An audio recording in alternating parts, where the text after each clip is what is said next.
nazali na esengo ya koyeba ete bozali ebele liboso ya baposte téléviseur na bino mpona kolanda Océan du Congo Info.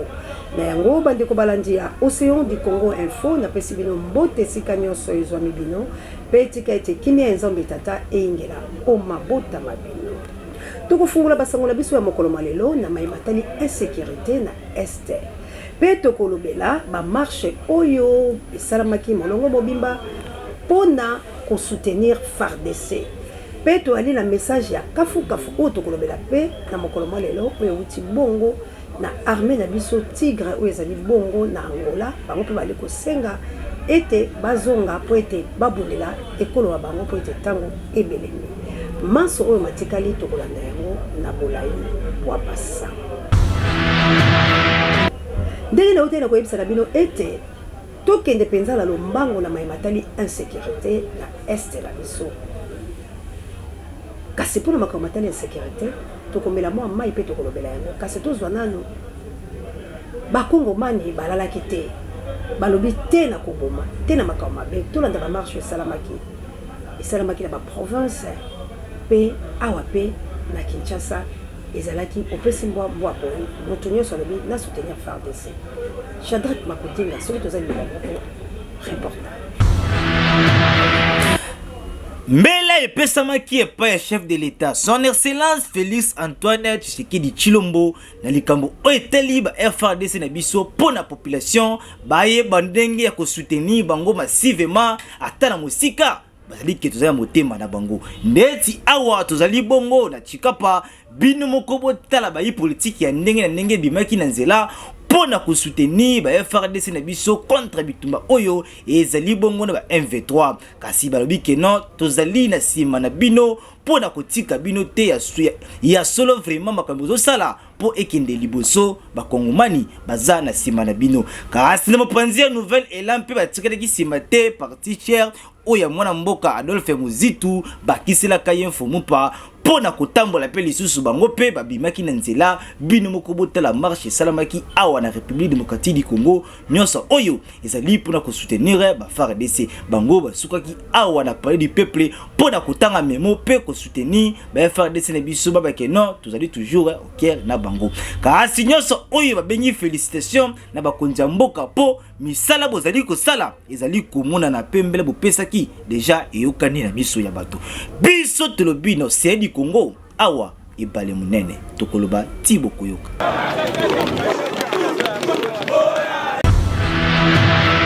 wana na banzi bolandi bino bonso ba marche oyo esalami na République démocratique du Congo oyo ezabaza ko soutenir FARDC pona maloba tata mokonzi mo ekola betaki mbela sengi vigilance yango pe kaka na koyoka mongongo ya mwana mboka président de la République Antoine Tshilombo Félix ba mouvement ya MFDD balalaki pe pongete tolanda la reportage ya Shadrack Makotinga. Ba maman ya République démocratique du Congo batikali simate bango balobi éduquer une femme c'est éduquer toute une nation. Ba maman basimbi yenda ekoloba ete tolongo la malédiction o etelemi na République démocratique du Congo malédiction na kombo lango M23 yango mouvement de femmes de droit et de démocratie bango batelemaki bongo F2D en sigle bango balobi biso tokotika la simate pambate to ali bongo ba mama oyo tolingi lisekwa ya République démocratique du Congo ba mama ba beta kimbela ba telemaki balobi epai na biso droit et telemi pe démocratie po ete to ali bongo ba femme mouvement de femmes de droit et de démocratie bango na ba telemi balobi to bunde tumba toyoka bango ba beta ki bongo mbela na bango na micro ya Océan du Congo Info. Nous, membres du mouvement Femmes, Droits et Démocratie, MFDD en sigle, vu l'occupation de Bunagana depuis le mois de juin 2022 par les terroristes M23, soutenus par le Rwanda et l'Ouganda sous la complicité de la communauté internationale, vu l'élargissement des entités occupées dans le territoire de Rutshuru depuis le 29 octobre 2022, par les mêmes terroristes, toujours sous la complicité et la bénédiction de leurs parrains, à savoir la communauté internationale. Considérant la tentative des ennemis de la RDC tendant à mettre en exécution leur plan macabre de la balkanisation. Vu la guerre nous imposée par le Rwanda à travers son mouvement terroriste M23, vu les tueries, massacres de nos compatriotes durant plus de 2 décennies, considérant les déplacements massifs des populations dans les zones occupées, prenant en compte l'appel à la mobilisation générale lancé par le président de la République, chef de l'État et commandant suprême des forces armées, son Excellence M. Félix Antoine Tshisekedi Tshilombo, répondant positivement à cet appel salutaire pour le retour de la paix dans notre pays, la République démocratique du Congo, en appelant à la vigilance de toutes les Congolaises et Congolais afin de ne pas laisser passer l'ennemi. Assurons les FRDC de notre soutien total et indéfectible. Rappelons le principe de l'intangibilité des frontières ainsi que notre attachement à notre mère patrie, la RDC. Par conséquent, déclarons que la RDC demeure une et indivisible et que nous n'accepterons jamais de céder une quelconque partie de notre territoire à qui que ce soit. Prions l'Éternel des armées de nous accompagner dans cette guerre jusqu'à la victoire totale. Fait à Kinshasa le 18 novembre 2022. Je vous remercie.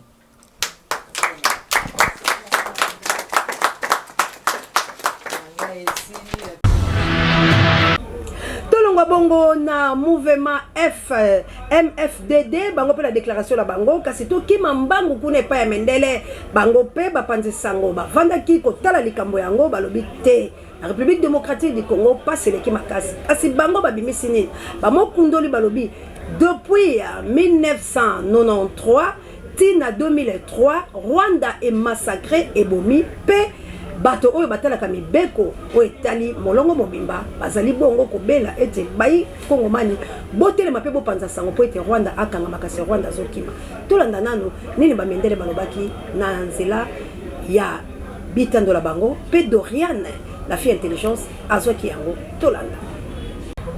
Mboka ya Lumumba, mboka ya mfumu Kimbangu balobi likambo ya mabele nde likambo ya mabele bomba mabe botu na ngai nini. En tout cas, félicitations na makambo oyo zali ko salema awa da République démocratique du Congo na makambo taliba M23. Cette fois-ci balobi Kagame ozokanga mao bino moko botala baip bino moko botala ndenge nini masano zo pesa ba déjà awa ndenge nini bakoluka moyen ya kokanga Kagame kasi ye azobuya balobi ba Congolais botelema bomoy déjà makambo déjà bandi ko kene kitoko pona kosisa makambo ya M23 oyo tope mana kimia papa Kagame aturo ba choma boko tokanga yo OK biasa olami ndini kuna na ba prisonnier bo sentir. En tout cas, félicitations na ba konza mboka makambo bo sali pe ezali komona na bana mboka ba sepeli nyonso oyo ezali ba marche o ba salaki koto nde pesi solution boy. Félicitations na ba Congolais pe na ba konza mboka Océan du Congo ebale munene bomba makambo te biso tolobi entour oyo tokoloba tiboko yoka. C'est bon?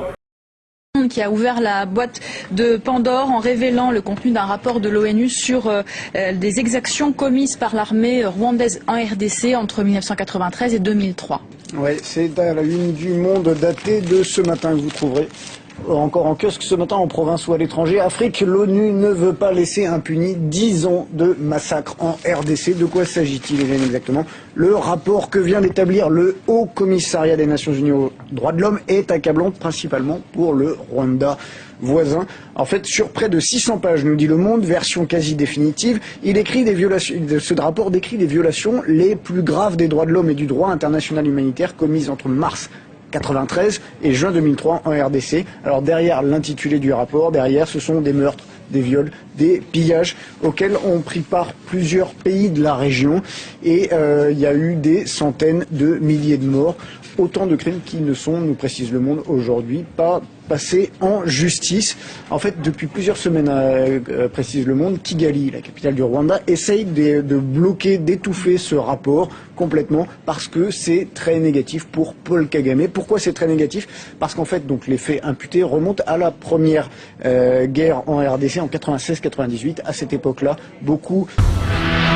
Merci mingi wana ezali bongo la bokasi ya Dorian la fille intelligente nde abimisela kibiso mwa bokundoli wana kasi to aliko ki mambango kaka na mayematali insécurité na este la biso kuna peza na Kinshasa bato batelemi balobi tete na mayematali négociation na biso na M23 pambate M23 zali ko boma kasi na ngambo pe kuna Museveni yepela mwana ye en tout cas etumba ezali to yebiteni ezali koleka kasi mwana abeta kimbela mokolo malomingo koloba ete mboka na ngai ezali bongo mboka mabe ezali bongo koi na République démocratique du Congo ezali ko pesa maboko bongo epa ya tata na ngai pona azali ko soutenir bobele armée rwandaise o ezali ko ya ko bomabilo ba Kongomani bolinga Uganda te ba Kongomani soki ngando ayebisi yo kengolo ali malade boko ndimele to kondimela te etumba ya mwana tata bomoni yango eumeli makasi yango ndina chabilo mwa mungu la monoko pe kotombola tata mokonzi mwa ekolo Félix Antoine Tshilombo na bosalaka mwa bolamu tolobi mwa bolamu po to ali koliki aita ko sala yango ebele na bolingo ye ekolo yango na lobi tomela mwa mai ya malili nini molekani bino banso boyebi ete mokolo mo uti koleka bayiba melika bamitombola la kibango nyonso na lisanga pona kolinga kozwa ba mongoloto ya bato pe bayindo bafilika o biso tozali na bigumba la biso po ete bango basala mabe na barise kasi longonya na tata mokonzi mo ekolo ya République démocratique du Congo na ye ko boya koloba ete mbala oyo ngai Félix na ekolo wanga Congo tokosala guerre contre l'agresseur de la République démocratique du Congo pe tokoluka soutien ya bato oyo bakoya ko soutenir biso cette fois-ci Félix alongi likambo yango mona mboka aboyi na ye kotia mongoloto toki mambangu na maimatali sport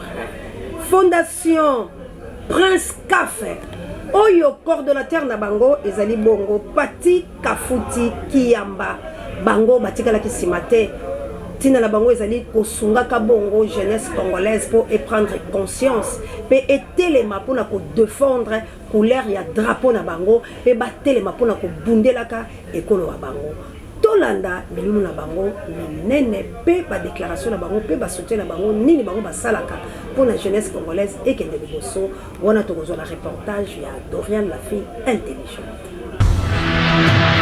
papa social yeyo oyo bana ya changu bazaraki koluka yeyo amona ni botu na ngai nini ezali bongo nde Fondation Prince Café oyo kama makaipa ye mokole coordonnateur Pati Kafuti Kiyamba oyo bake asangisaki ba jeune mokona lelo samedi dimanche mokolo na dimanche awa na commune ya Njili pona kosolola na bango lokola ye azali na ye matembele ya simandaku bino mokobotela entrée na ye esermaki awa na participe idéologie kaka ndenge bozali komona boye boyebake inde bisika balongwaki wana pe kokoma bisika o wapi mo sport et makofi invita ezalaki awa entre batala oya ko gagner pe aswa mo lifuta na ye bino mokobo somate konda extrait ya combat o esermaki awa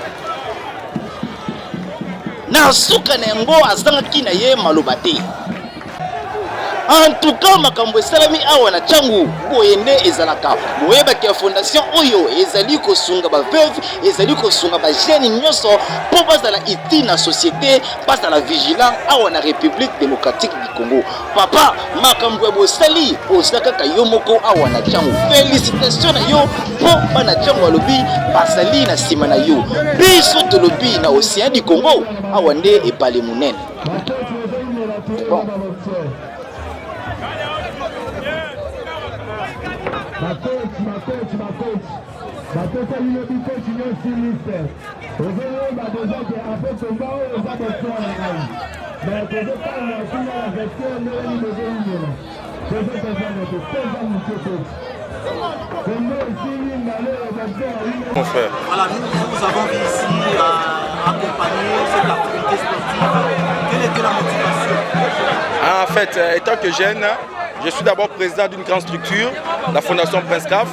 Cette fondation œuvre pour appuyer les différents secteurs. Nous étions en éducation, maintenant nous sommes au niveau sportif. Ce n'est pas notre première occasion de faire ce genre d'activités, nous faisons ça souvent. Mais comme j'ai reçu l'invitation des Ndjilois qui ont pensé à moi étant que natif du district de Tchangou, je n'ai pas voulu me retirer par rapport à cette initiative, raison pour laquelle, avec les peu de moyens qu'on a, nous avons pu organiser cet événement. Grâce à la fédération Kin Est, à la TAN Kin Est, nous avons pu donner cette joie aux jeunes parce que nous œuvrons aussi à l'académie de la jeunesse. Nous sommes une jeunesse très engagée à ce qui concerne l'avenir de cette jeunesse. C'est pour cela qu'on n'a pas hésité à œuvrer pour eux. Nous sommes venus soutenir ces athlètes avec le peu qu'on a, mais nous savons que dans l'avenir, on va encore ajouter quelque chose. Ça ne va pas terminer ici, Angeli. Je vous donne encore rendez-vous pour la semaine prochaine ou au début du mois de décembre. Nous serons au niveau de l'Ancélé, nous irons encore là-bas. Donc il faut vraiment s'habituer avec moi à ce genre d'accompagnement des activités de la jeunesse. Merci.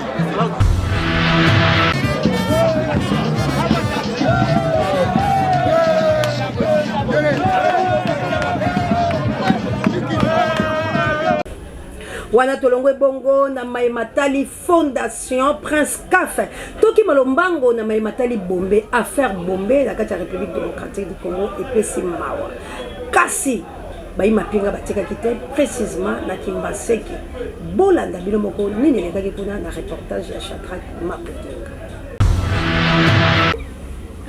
Félicitations à la police congolaise d'Abisso, Moussala Bozali Kosala, Izali, Komona na Neti Awa, Tozali Bongo na commune ya Kimbanteke, précisément na Kingasani Suka. Ba papa Mikolo Obo Moni Bazotel Misabango Bo, Izali ne bateki Bombe, tout bateki Diamba Awa, Oyo Basalaka po bana quartier Kotoyo, Bazala Mobulu, Bakoma Bakuluna, Kasi Bango Bazo Moussala ya Kuteka Bombe, Bapesa Bango Mutupasi, Bino Motala, Miso Ebeta, Boatu Batulukola Ntabale Savant, Bisiko Kendete, Oza communication na bango. En tout cas, balobi ba kolemba bino te na makambo zo sala po kimia pe mbongwana ezala awa na République démocratique du Congo. Félicitations na ba police makambo sali kotoyo et mona na miso au du Congo et bali munene. Et si ces côtés deviennent plus dangereux et très dangereux, pire même. C'est à cause de ces trois figures que vous voyez ici. Mama talangai awa, ozobanga nini? Ah, talangai awa, talangai. Kota mo pasite talangai. Talangai, nalobi talangai. Alors, lorsque vous les voyez comme ça, il faut que ça puisse vous renseigner de quelque chose. Par rapport à leur âge et ce qu'ils font, une chose déplorable. Le vendeur du chanvre de ces côtés ne sont plus encore des jeunes garçons, c'est toujours les vieux papas. Alors ils sont en train d'ériger, à partir de leurs habitations, des grands koulouna qui viennent. Nzamboka basundola bango toyebaka te kotoyo bato ya Sankuru soki bafingaka chef ya OVD tope nini asundola bango abai kotoyo goudon ekota te bini mobotala ndenge nzela awa vraiment mengai pasi pe mawa moya kutu bato baleka kotoyo ezate mo transport kutu awa babosa na mituka nzela kutu opona koleka ezala te bini moko botala na mituka minene kangami po de grenzele bukana awa vraiment epesi pasi pe mawa baleli bakonzi mboka boyana nukotoyo kosunga bango botala nzela oyo vraiment po epesa bango mo accès ya kobimaka ta babisika mususu oyo baluka ta mo eloko ya kosala to baluka ta mo eloko ya kolia nyonso wana nzela ezate papa mokonzi mboka kitana nukotoyo otala bana ya Sankuru bazali komono pasi bazolela ponzela kotoyo wa bobosa na bango papa soki bosali moi geste kotoyo ekosala loko po kini bopeto oto bengaka kini bopeto ebaka te suka kana limete to ekenda ba commune Noson bota net awa tozali bongo na commune ya Kimbanteke précisément na entrée ya route Mokali degré ya potopoto oyo to ebaka te soki route la kawapi kamvula muke noki boye place koleka ezate place kotita mo likolo ezate bino mobota na biloko teke na mai boy ekitote bongo embouteillage sali kotoyo okonzima te nyonso wana bato bakima potopoto na mituka na bato basanga ngani basali embouteillage oyo tolukela ngo kombo po boye ezalaka te vraiment bakonza mboka boleka nanu koto yo papa bukumesa kimbantseki Jano Kano tala komina yo kitana nzela koto yo oluka moyen basala kata mwa salongo chaque samedi po awa ezoma propriété ya kimia po kini bopeto bobela biso kini bopeto tuyeba te soki ezala wapi koto kutu babosana mboka elengi kitoko wana bandeko na ngai to simba mwa moke mwa lisolo ya kobundele kolo Congo. Est-ce que kobundele kolo Congo ekokoma lokola commerce oyo otelema oluka kosala boye obimisa budget ya mboka bandeko na ngai ngala bomba te esengeli na biso banso to telema to ete tozwa ba valeur na biso. Congo a un sérieux problème. Mboka na biso Congo esengeli ebunde tomba po ezwa ba valeur na ngo. Bilo bato ya mayele pe le côté français moloba, celui qui veut la paix prépare la guerre. Yango to sala. La kati ya motuna oyo tope adage oya celui qui veut la paix prépare la guerre. Na Océan du Congo Info batikala ki simate. Bapima ki bongo na balabala, koluka koyeba, kolia na balabala. Ezali mabe to malamu. To landani ni peuple congolais azongisaki. Tope kolia na bisi. Ezali malamu to mabe. Nini bakongomani bazongisaki na micro ya Océan du Congo Info na nzela ya Kabuya l'homme puissant. On ne change pas l'équipe qui gagne. Bonjour, comment on a ma fille? Vous connaissez la bisi ya mabe to malamu? La bisi ça m'a bien makasi, ça m'a bien. Parce que bisi c'est un lien public. N'enge église ça, n'enge marché ça, jamais revoir na bisi obe. On va ni na marché au lieu ya mabe. On va na bisi wana bato belé bazaka wana. Zani pepe moka mabe za wana na malamu na mabe. Au lieu boye, muso azolo bakuna pepe kotiro ya mabe uzo maladi. On a fait ça conseil atia au lieu na bisi. La bisi eza lieu de transport. Tati esika mo bozo lieu na bisi ya mabe makasi. Kwa zaki au isa bango ya mwa. Mama Mbote. Mbote papa. Toza na Lemba na Veni Chopo. Na Chopo. Mutune biso meto toliaka na bisi ya malamu. Eza mabete place nzala écouter le place olia. Nzala so écouter le ozala bisi bien nazo tambola bo. La biso na bino ta na kota na bisi na fandi ayina bando liat. Bon mabe ça va. Na pénaliser batude ni yepe so azala nzala na ya luke le na olia. Bo biso so zo ngonga mongote ngala lere wala ngala zwi. Yeso na zwi tazela pe tourner le ngonga na ekoka. Azwati. Boko tambola ka so zu na kotambola kulia olia utambola. Yango na bi place nzala écouter la place rolela. Yo rolia ba ngo soni. Na ko beta pe bakuna ko na ku fingata na nzela boy so esengeli ke na kata ka lipa na zo kata na zo taf na zo le. Musuzu ku tata na nzala na azwi yango te ngana azwi yango. Oh. Bon, kolia na bis eza vraiment malamu te. Pona ni. Bon, eza vraiment bien te. Tela ka place bato belé bazali. Kolia na yo c'est bien mais eza vraiment bien te bato belé bazana bis. Omona yo zolia oko pénaliser pende ko muso avandi pembeli bon, eza vraiment bien vraiment te. Eza vraiment sika eza approprié penza pona kolia te. Moi conseil na yo bato belia kana bis. Bon, conseil eza ka ke soki peut-être koyoki nzala na bis eza vraiment bien te pona kolia na bis. Donc faut kozela okiti mo place moko boye okende ovandi olie après oleki na yo. Ko bato belia kana banzela kasi. Ndenge moko. Surtout bao baliaka na nzela eza vraiment kitoko penza te. Telaka ozolia ozotambola ozomona te ke pona santé na ndenge ya digestion eza vraiment bien te. Batia rouler na bisi eza vraiment bien te. Merci. Là na bisi. Même na fait d'ici de baliaka. Ngana zena fait d'ici de na moni mutu RSL leki. Mais pona R ko calculer temps alia na ena nzela ya problème te. Mais na poto baliaka pona temps. Biso orkeza ya ba chômeur baleke belé na Congo. C'est pourquoi mona ka zwaka mwa ta ko kota bane. Mais soki oza ke muto luka ka ozo calculer ba temps même na nzela okolia ya problème. So kutela ngole. Eza lisumu ndeni. Ba chômeur nde bazana orkei. Bato ba ke kolia bisi ya kamabe. Ba ko bien ya fanya kana na bisi. Te bo tambula te. Mutu muzo botama azaka na Congo. Même na Brazzaville mate. biso bato moto lokola ngai natamboli 5 pays nayebi ndenge bapene nazali na Afrique du Sud nayebi so nazali na Afrique du Sud na 2010-2009 na banda omona mpo na batemps balia mpe na nzela mpe na batrain bazolia ya esumu te eza normal. Merci beaucoup.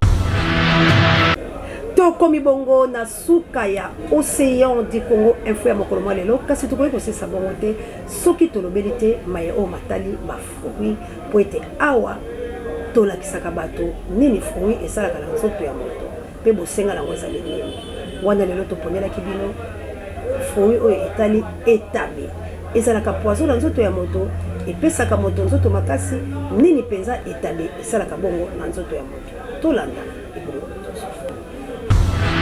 15 vertus essentielles de la banane. La banane est un fruit très bon pour la santé.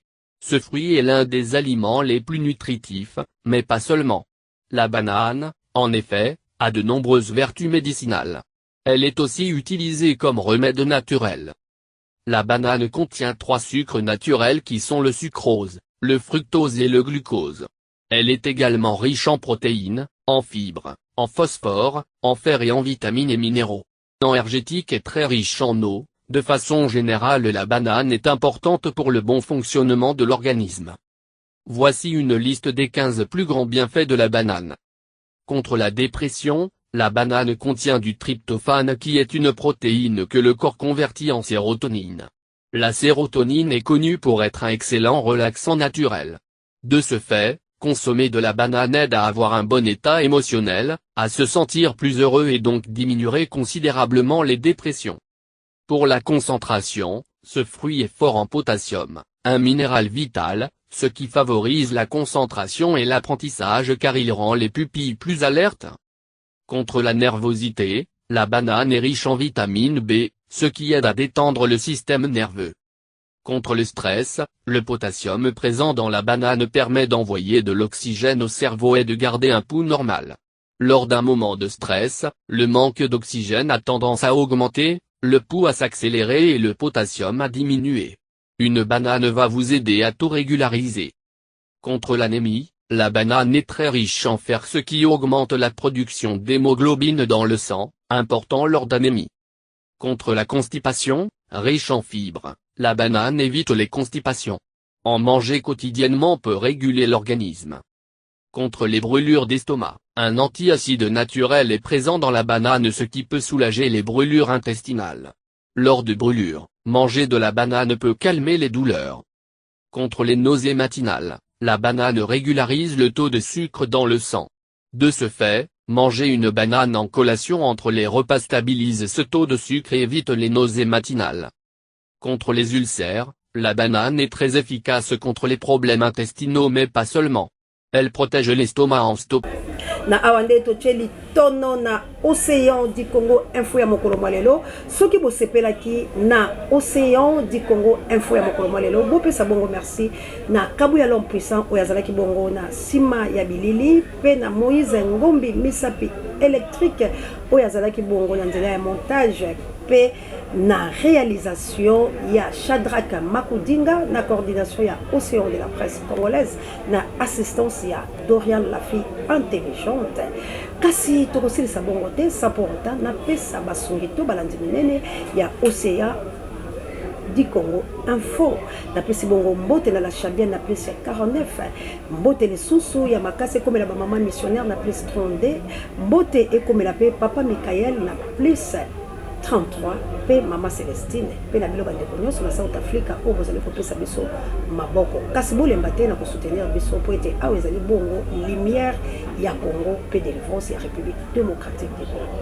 soki bosepelaki bo pesa bongo merci ndenge kabu ya l'homme puissant abimisi ngai molobeli wa bino Océan de la presse congolaise moi pembe moi monene moi kitoko ya komeka matondo la bino tolobani tokima toto palangana te tozali awa toko agresser ba agresseur na biso pe to robeka na bango pour République démocratique du Congo et bongo te bongo bye.